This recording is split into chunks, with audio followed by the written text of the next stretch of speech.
everybody, welcome back to We Are the Batman. I'm Mike. And this is Matthew. Doing a little bit of some housekeeping at the top of the show here, and then we're going to get into reviewing Justice League: The Flashpoint Paradox, the animated movie from Jay Oliva and Jim Krieg, which is an adaptation of Jeff Johns' Andy Kupert's Flashpoint run for DC Comics. We're doing this because at the time we're recording this on Thursday. The Flash is officially in theaters tonight. We're both going to see it this weekend. We'll have our review up for that movie next Friday. Give you guys a week to go see it because we're gonna dive into all the spoilers. We're not gonna I feel like The Flash is gonna be one of those movies you can't review spoiler free. Without saying it's great. Yeah, despite the fact that I've had so much spoiled for me already. At this point, it's like, why am I bothering to see the fucking movie? I should just look up the plot on Wikipedia at this point. But exactly. So we figured that since The Flash is to some extent based on the Flashpoint story, they're using the concept of a Flashpoint reset to kind of set them up going forward with James Gunn's DCU. And it kind of behooved us to do something on topic. So that's what we're talking about this week. Before we get into all that and even into all of our news, Matt, how you doing, buddy? I'm doing very well. I've had a couple of good days here. Personal life's going well. Comic books are going pretty good. Work is fine. I think I had told you before, like I'm trying to get back in shape. It's a bit of an uphill battle. What shape are you trying to get into? Martial arts fighting shape with abs. I don't think it's going to happen. But no, I had this moment of like really working hard nearly daily for about 2 weeks. And then suddenly one of my knees was like, hey, bro, you're 50. Dude. Yeah. Like, dude, hey, you're 50, man. Or close to. I'm 49. But yeah, hey, guess what? You can't do this. You got to chill a bit. So this past week has been mainly weights and boxing. So gotcha. I've been doing none of those things. I've been really busy, and then with the weekend coming up, with seeing Flash tomorrow night. It's a friend of mine is in a play this weekend, going to see that. Father's Day is Sunday, which for me is a thing. With my dad having passed away, so my brother and I usually will get together and go have a drink. So, but other than that, it's just life's good. It's contest festival season in the Dayton stand-up community right now. So I'm setting up for all that. That sounds cool. You got to tell me how it goes. It is, but it's stressful because it's like, crap. Now these shows like matter. This isn't just me going up and doing a show for the sake of doing a show. It's like, this one has stakes. Damn. Fair. All right, so let's get into a little bit of news. Let's start off with some really fun, awesome, cool news. Yes. Gotham Knights has been canceled. Is there anybody who's really surprised by that? Honestly, I am a little bit, because it seems like, as with the writer's strike going, well, they couldn't write a new season if they wanted to anyway, but I don't think that show had any writers. There's no way there were writers on that show. They had to just been making that up as they went, because that show is so terrible. No, I would have been shocked if it got renewed, but not super shocked.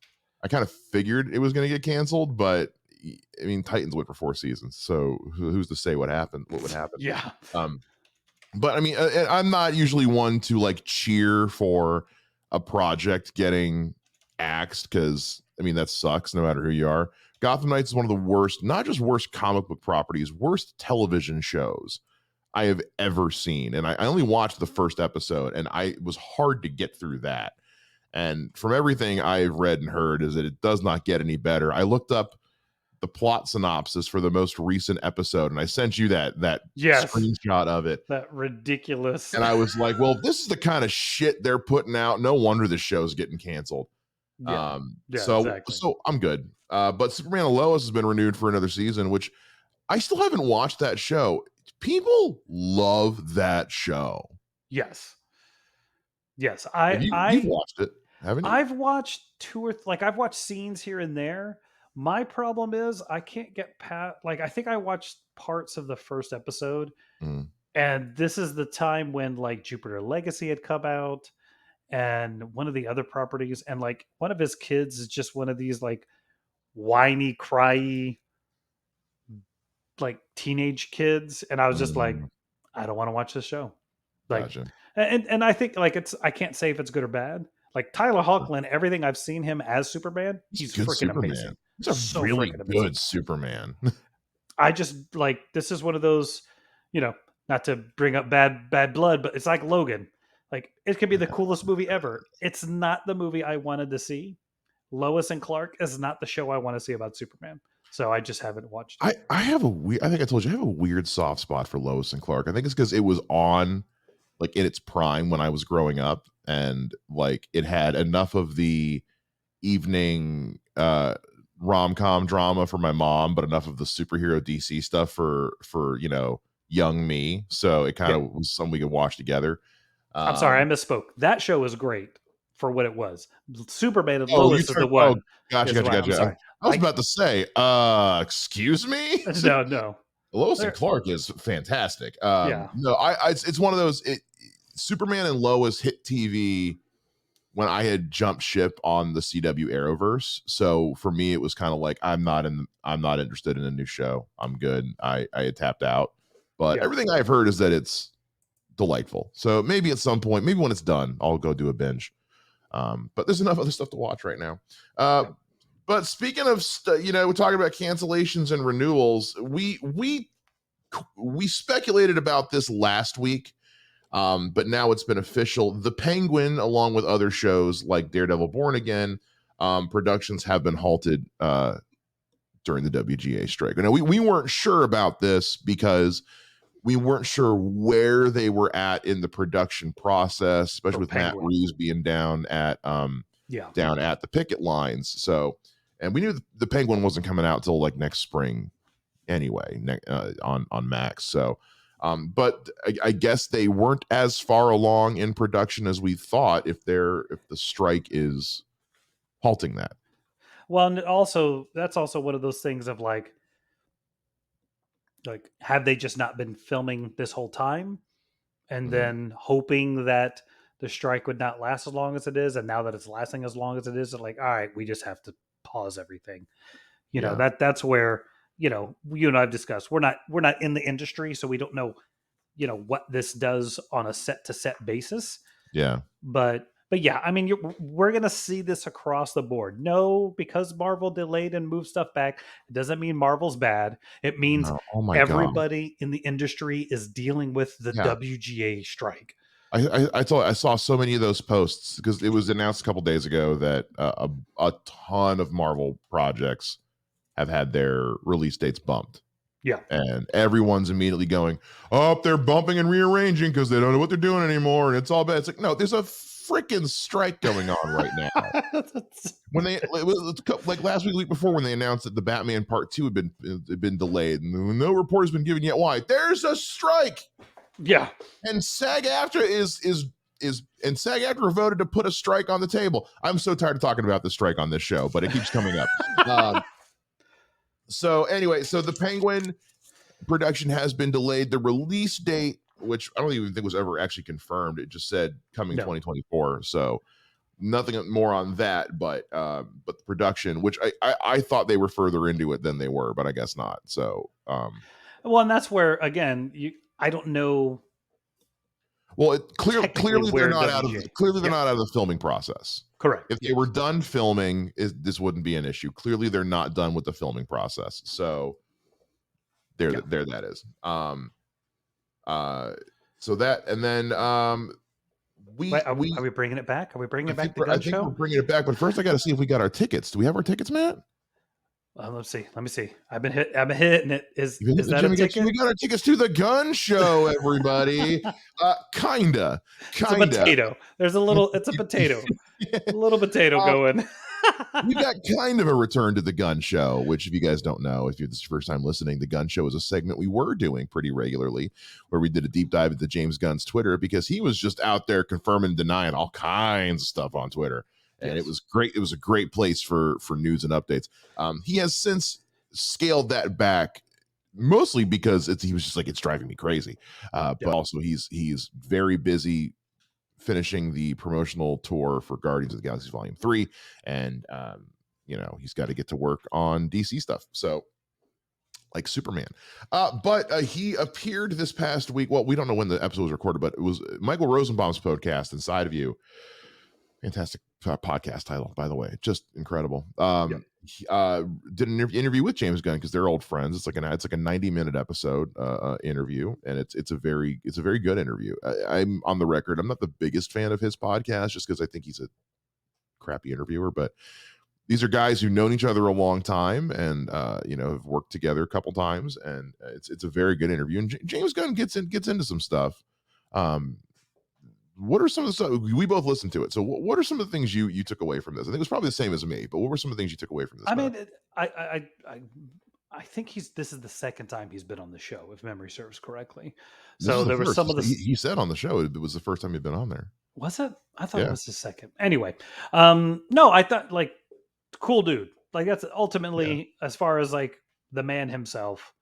He always interviews very well. He always seems like a cool guy. I want to hang out with him so bad. I know. And that's the thing. It's like, you just seem like, some of those directors, you're like, you are the most pompous. I don't want to hang out with prick. you. Yeah. No, I'll watch your show, but I'm not gonna do Ridley this Scott. thing. I will watch anything Ridley Scott makes. I don't want to spend 5 minutes in a room with Ridley Scott.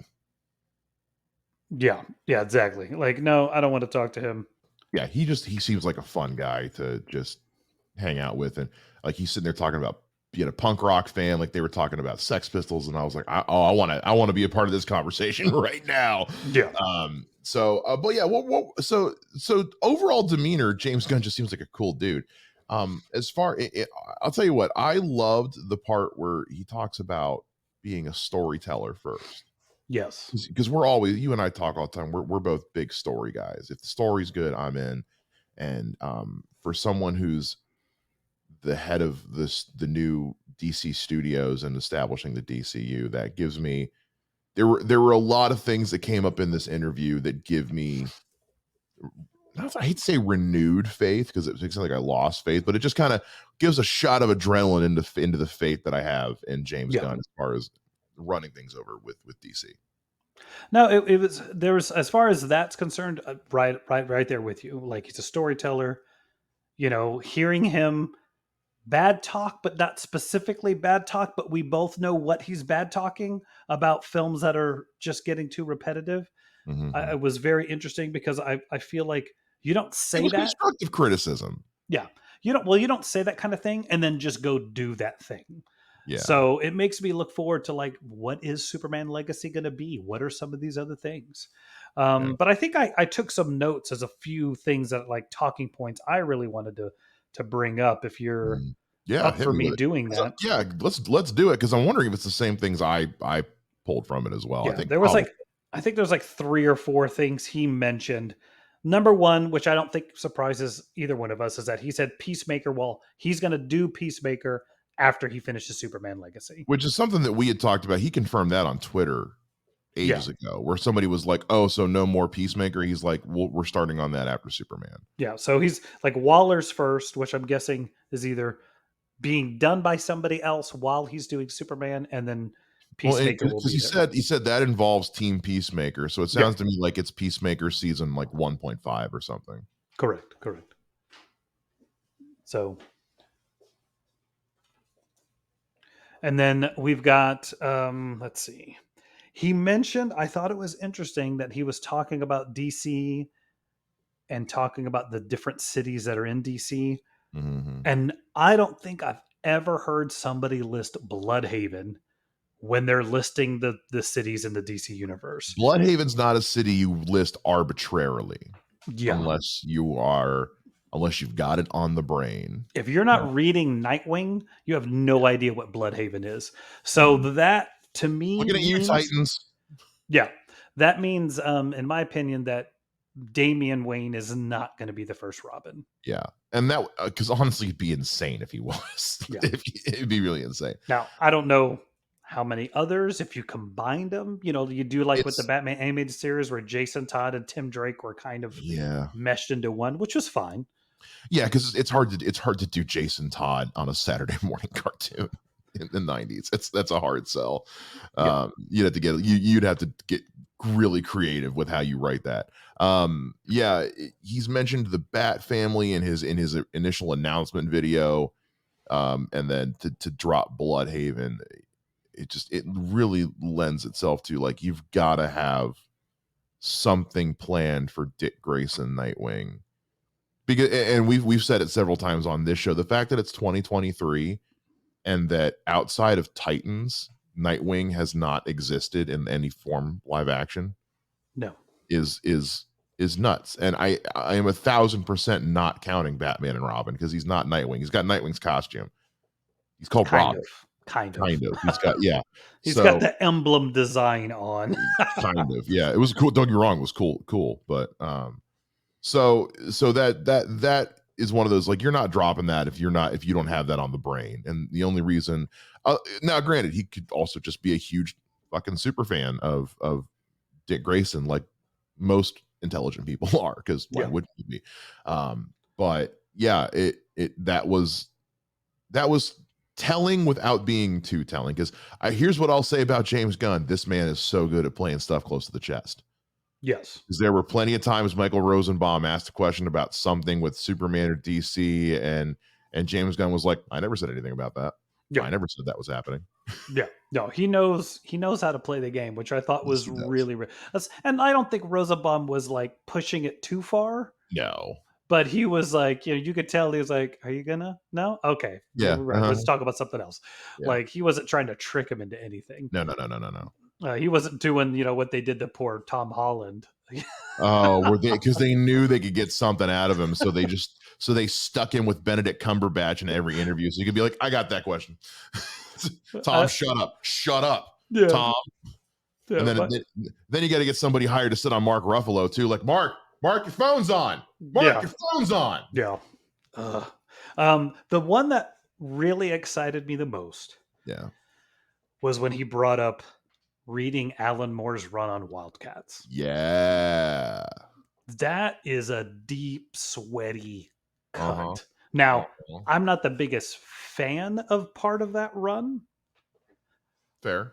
But, like, the thing of it is there's two things that, do you remember that run at all, or do you just know what happened? It's been a while. Okay. So there's two big things that happened. Essentially, the original Wildcats team leaves Earth and goes back to Cherubim, whatever their planet was called. But by the way, Wildcats and Wildstorm, not to be confused with the character Wildcat. Yes. Wildcats is Wild Covert Action Teams. It was created by Jim Lee.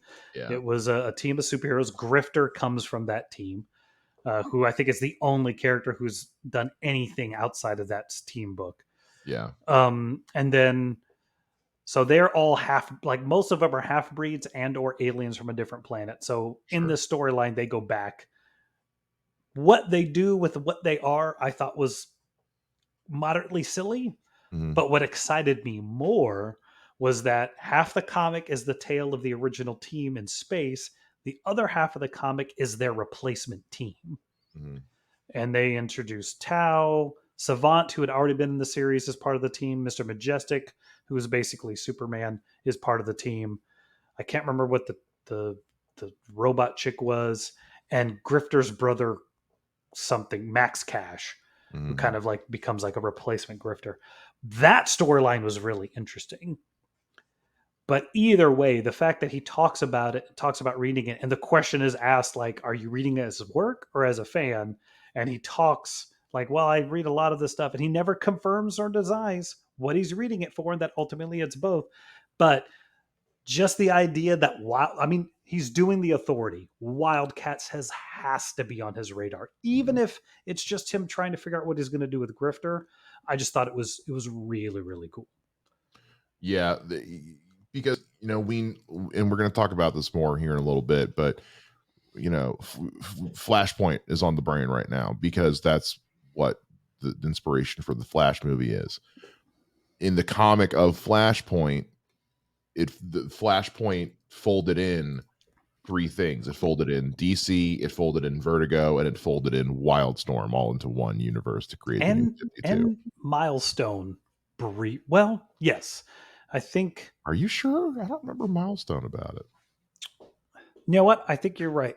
They get folded into the cartoons. I don't know if they're Yeah, folded into the I don't think comics. they weren't folded into the New 52. No, they were because Static Shock is a milestone. He wasn't, but I don't think he was ever canonized. I don't know. We can talk about that another. Yeah. That's something else to look into. Either way, The they three that we know brought. for sure were DC Vertigo and Wildstorm, and yeah, the Authority are Wildstorm title. And since we know that the super like Waller is kind of like Superman and Waller are what are kicking off the DCU, and then the Authority is what he has next. He has said that that's the second going to be the second film in the DCU, and the Authority is a passion project of his own words. Yeah. So that honestly, the fact that he's name dropping, that he's reading Alan Moore's Wildstorm has me thinking Wildcats. This has got to be Wildcats. This has got to be something's got to be in the works. Got it. Now he said that. I mean, he's also just a comic book fan. He could just be reading it for shits and giggles, and he alluded to as much. But I think right now, with where things are at in production state, I think I think he even said as much. Where he's like, you kind of read everything for both business and pleasure, like at the same time.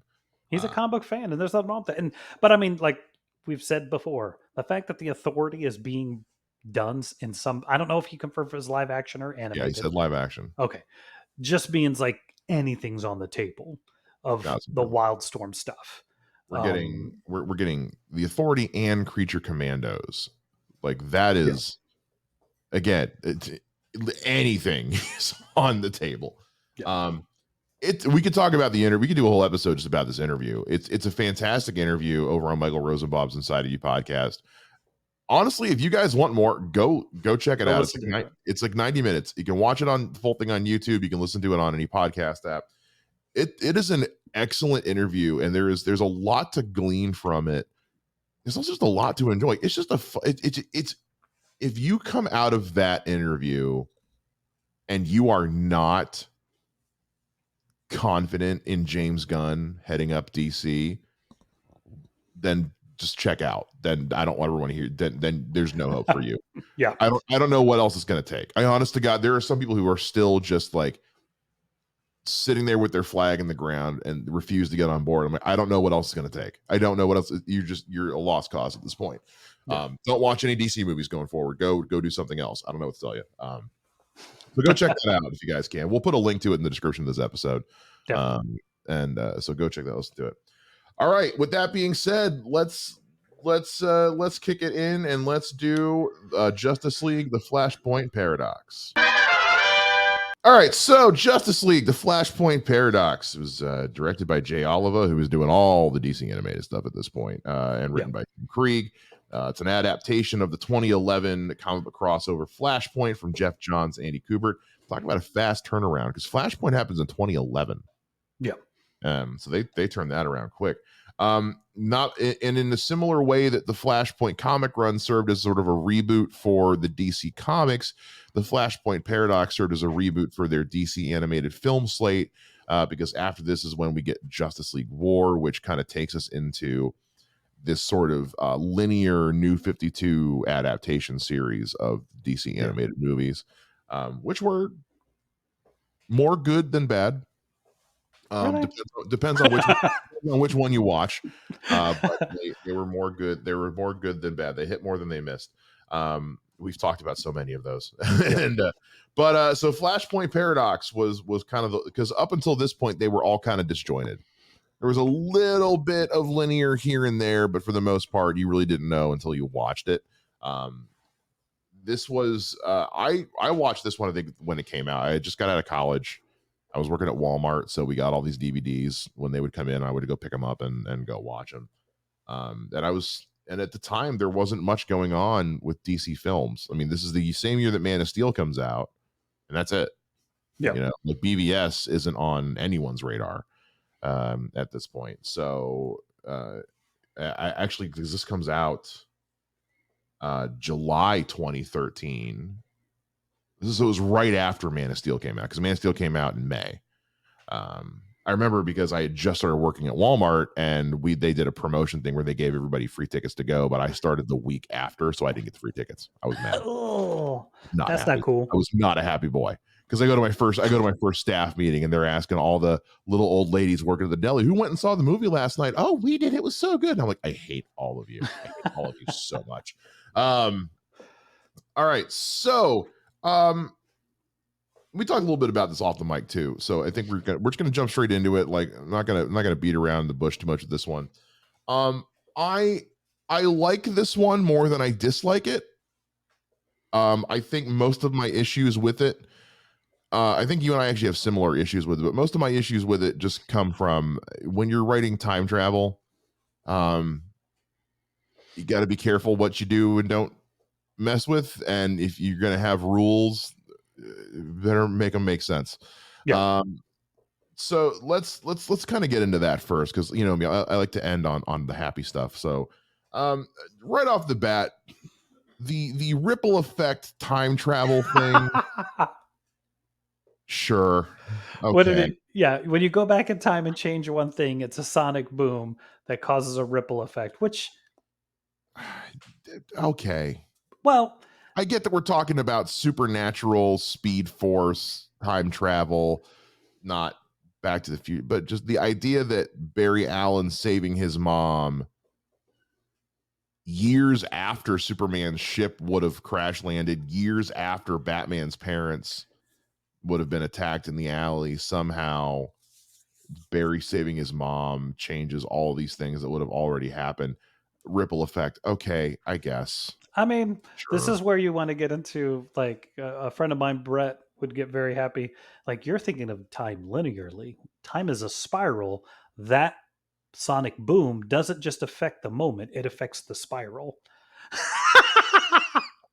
I guess. So it I could think I go. think I think they do a better job of explaining it in the book, honestly. Yes. Because in the book, because they don't touch this in the movie. In the book, Thawne tells Barry that by saving his mother, he's become his own time paradox, Ah, which okay. means that now Thawne can, because the whole thing with Thawne is that he wants to kill Barry, but he can't because that'll erase him.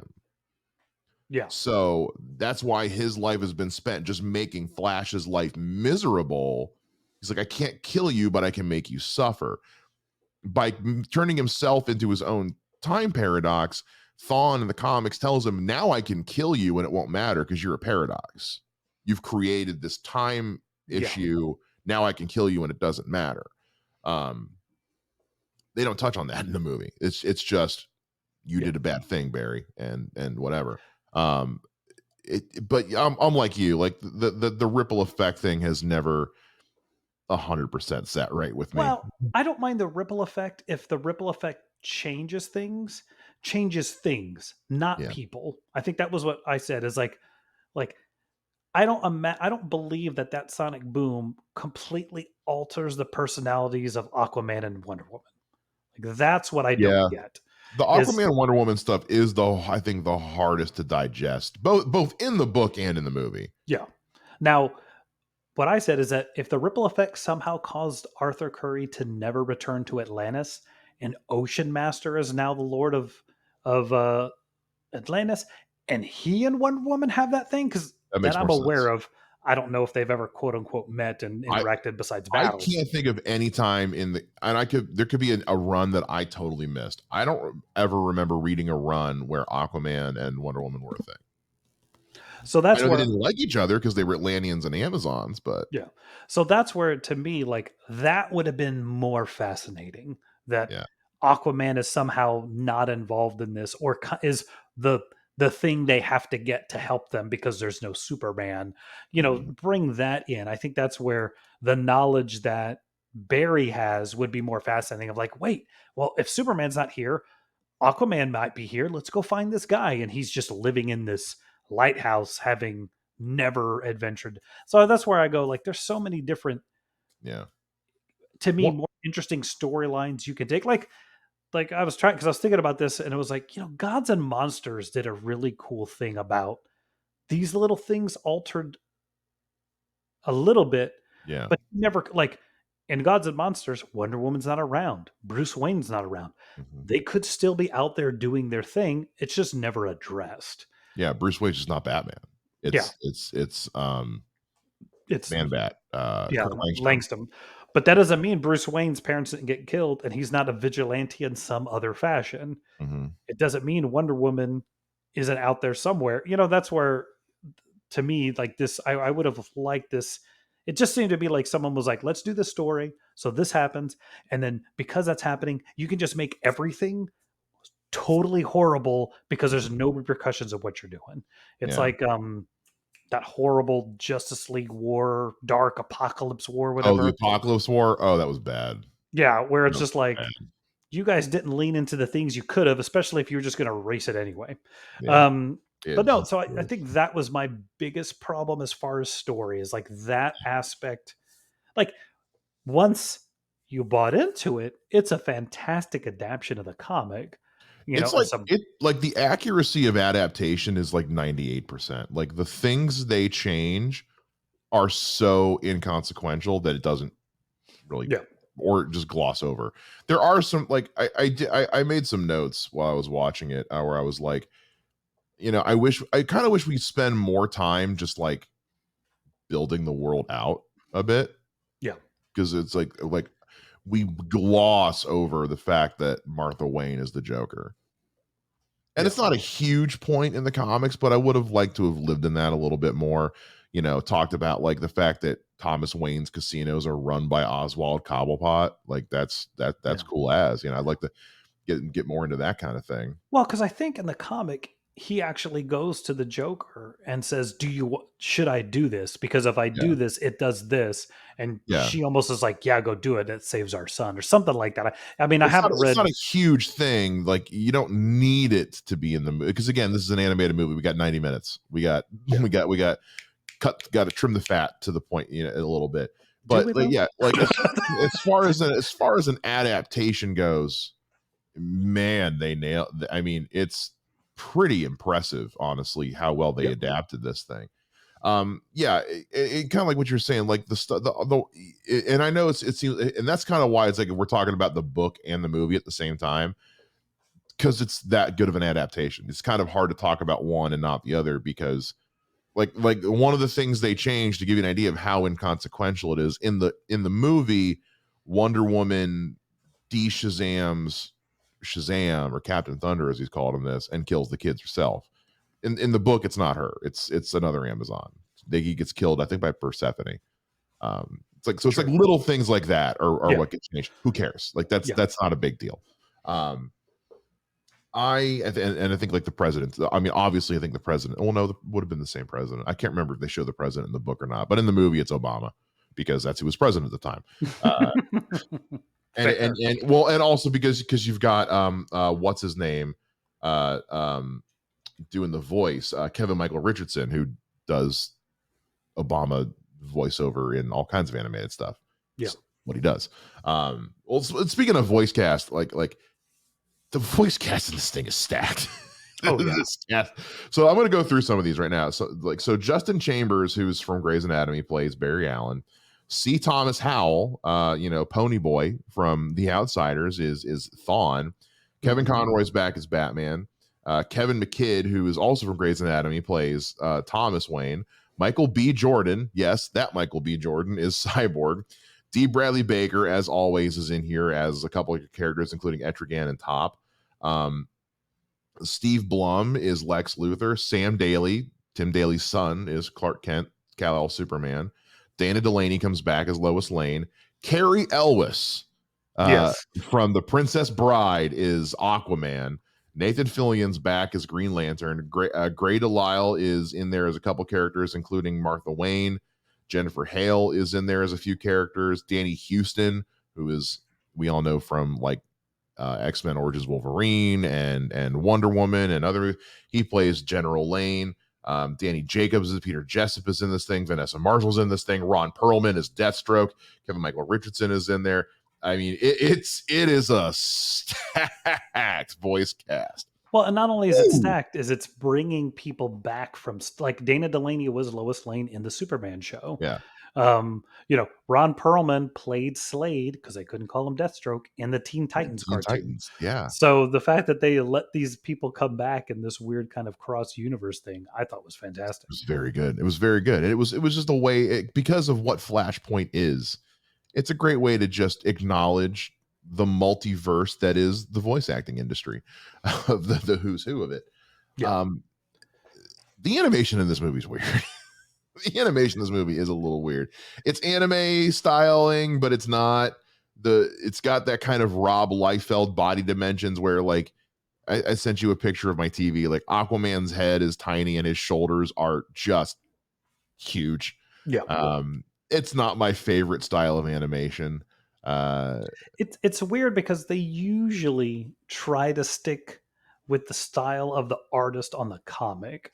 So I yeah, don't know why this was the decision for this one because Andy Kubert, yeah, like Andy Kubert's one of those guys, both of the Kubert guys, where like I've never hated their work, but they've never been like it's very hard to look at one of their arts and go like, "Oh, that's who that is," because it just seems to be this weird mix of 90s and early 2000s art.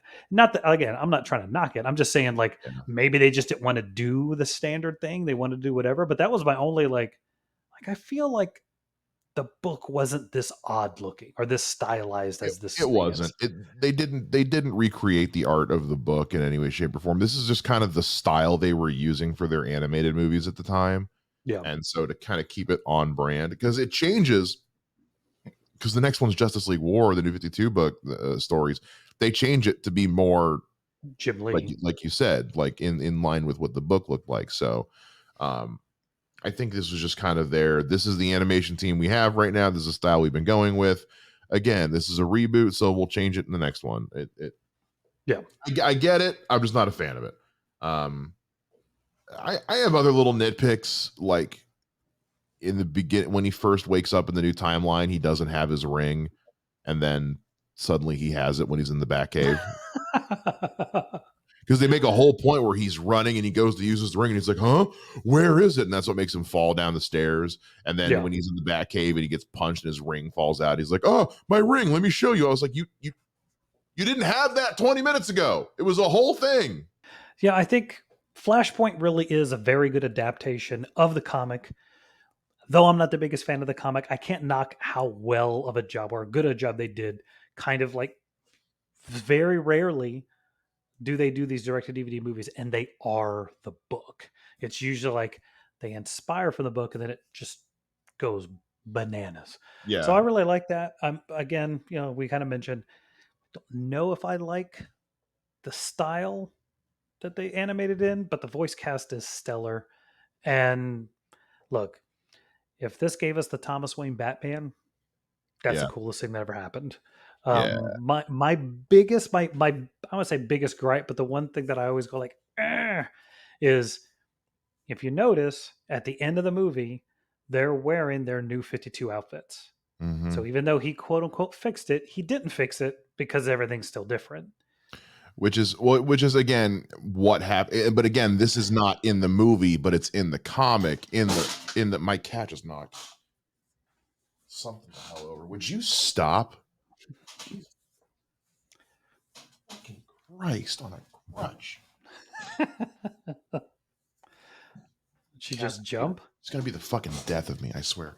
Um, all right, so also because this is something that they do in the book, but not in the movie. In the book, when Flash goes back to put everything right, is when he's shown the three different universes: DC, Vertigo, Ah, and Wildstorm, um, and basically this figure who I forget it's not Phantom Stranger it is revealed to be somebody, and they're basically like, you created these three separate universes by doing this. Now we're going to bring everything back together into one, and it's going to create a new unified universe, which is what creates the new 52. So that's not in the movie. That is in the book. I think that's something that maybe could have been in there, yeah. but I can also get why they would leave it out. Yeah. But that's what, because he's literally physically shown Vertigo and Wildstorm and DC and the figures, like, in order to make everything kosher, we're going to bring these universes together and just kind of reset everything with a clean slate, hence the creation of the New 52. Yeah. So that's See, why and it still looks different at the end of the movie. That's not shown in the movie. yeah, but what I was hoping for is I really like both those outfits, and Yeah. that would be the outfits they would wear in the next movies. And of course, they completely redesign everybody, Yeah. and they don't ever because I love that Flash outfit. Oh, A with the lot of lines on it. yeah, then some of the new 52 stuff is a little too there's random seams for no reason. Yeah. I think the Flash, Green Lantern, both of their upgraded suits for New 52 are fantastic. I like Superman's. Eh, Superman's is different. Like I Yeah. don't mind it. I don't love it. I like the sleeves better and the no trunks. I, But I like that his cape comes around and is part of like one piece with his S symbol on yeah, the front. I like that. yeah. Batman's just neither here nor there. It's not bad. It's not great. It's just, The Justice League War Batman suit is fantastic though. it is. Yeah, that one's Even good. though the way he looks at the beginning of this movie is so awesome. It's a I wish great he look. looked like that. Yeah. But yeah, because he's not in the, it's a bummer too, because it is Kevin Conroy, because this is also the last one that Kevin Conroy does for a while, because he gets replaced Yeah. by what's his name when they do the new stuff. Somebody who doesn't do the best job. It's not my favorite. Not my favorite Batman voice actor. Kind of felt like he was going for something, and I wasn't into it. Doesn't mean it was bad, just wasn't my thing. Um, but yeah, look, as far as being an adaptation goes, the Flashpoint Paradox is very good. It's one of those where if you're not on board with Flashpoint in general, you're not going to be on board with the movie. I think because it's such a good adaptation, however you feel about Flashpoint is how you're going to feel about the movie. Because I feel exactly the same about both, which is, yeah, it's fine. There's stuff about it that I'm not into. There's stuff about it that I'm like, oh, cool. It's an interesting. I'll say this about all the concepts, whether I totally buy how they would work, they're interesting. Like Yes. the idea of a world where Aquaman leading Atlantis has this weird war of, war born out of love with the Amazons. It's a cool concept. It's a cool idea. I don't buy it in this story, but it's a cool idea. Yeah. So that's kind I of where don't it is. buy Diana and Arthur having that happen. But what's her mom's name? Um, Queen Hippolyta. Yeah, her and like maybe Arthur's grandfather. I could Yeah, and see it was just like that being a war thing. a war of generations that just Yeah, that they spurred for, eventually Amazon was like, forget it, we'll cover yeah. our land up and we won't do anything. Yeah. So Um, cool ideas, cool concepts, and again, because the adaptation is so faithful, pretty much however you feel about the book is how you're going to feel about the movie, and vice versa, because they're as close to the same thing as you can pretty much get. yeah, I think probably the only ones that are more faithful than this are when they did The Dark Knight Returns as a two-parter, and when they did The Killing Joke, because that's a frame for frame killing. And I'm only talking about the part of The Killing Joke 45. that's The Killing Joke, not that bullshit at the top. That's Yeah, but everything else, yeah. Um, so I think it's on Max. So if you have Max, I recommend watching it. If you enjoyed Flashpoint, for what New 52, don't worry about New 52. If you liked Flashpoint, it's worth the watch, because it's a good adaptation. If you're and not into Flashpoint, just skip it. It's fine, but it's yeah, it's a good animated movie if it's you're a on good board with what they're doing. standalone. Yeah, it's a I'm great sorry, it's a good standalone. standalone. Like you Yeah, don't have to watch anything after or anything before to completely know what this is all about and what's happening. yeah. It's not technically connected to anything else. So sometimes it's nice to just like I just want to watch this hour and a half movie and not worry about having to watch anything before or after Yeah. and totally be on board. And it's there. You just need to know the basics of who these characters are, which these characters are so ingrained in the zeitgeist. You'd have to be born living under a rock to not. and everything else, they tell you what you need to know, because as Barry is in this alternate timeline, he's explaining what his world is like to these new people. So it's almost like a way for like, hey, if you haven't read anything like now you know who Eobard Thawne is. Now you know who these people are. And there's enough fun in there. You don't have to know who Grifter is in this. It's cool if you do, but his impact on the story is he's just there. You know, they could have made death. yeah. But also I will say this, and I think I've mentioned this on the show before. This book / movie has the weirdest joke that I've never understood. And that's when Grifter says to Batman, maybe we could have teamed up sometime. And Batman goes, yeah, Batman and Grifter, the boy idiot. That joke has never made sense to me, because it's not like in Flashpoint that Grifter is Dick Grayson or Jason Todd or anything like that. It doesn't even look like a version of Robin or Nightwing. He's just Grifter. So the joke makes no sense. It makes no sense. In a weird way, it makes sense now because Grifter is in the comic books now and was part of the Batman comics for the past like 2 years. But even then, that doesn't make any sense why Thomas would know who he was. No, because he works for Lucius Fox as head of security. It's the weirdest joke. And I don't know. Like, obviously they thought they had something with that joke if they put it in the movie as well as the book. But I'm like, I don't know. Like, I need a Cliff Notes on this or something, because I feel like it makes me feel like I'm missing something. I don't understand it to this day. I've had 10 years to think on it. So, but anyway, that's what we think about Justice League, the Flashpoint Paradox, and the Flashpoint comics as a whole.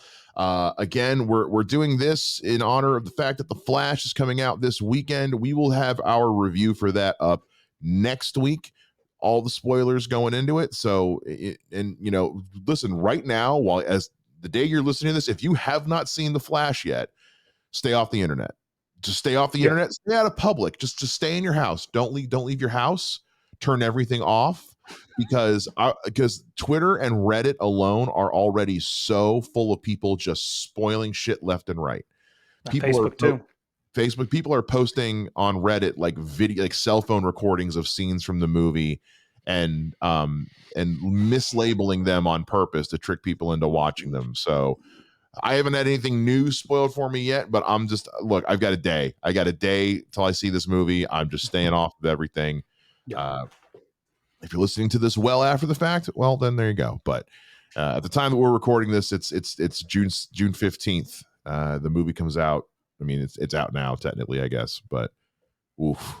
Anyway. Don't do that, people. Anyway, guys, that's what we think of Justice League, the Flashpoint Paradox. We'd love to know what you think, so make sure you let us know over on Twitter at We Are the Batman. You can also find me on Twitter at Mr. Mike Shea. Find me on Twitter at Mr. J Ninja. That'll do it for this week's episode of We Are the Batman. We'll see you guys again next week. Same bat time, same bat podcast channel. Bye-bye.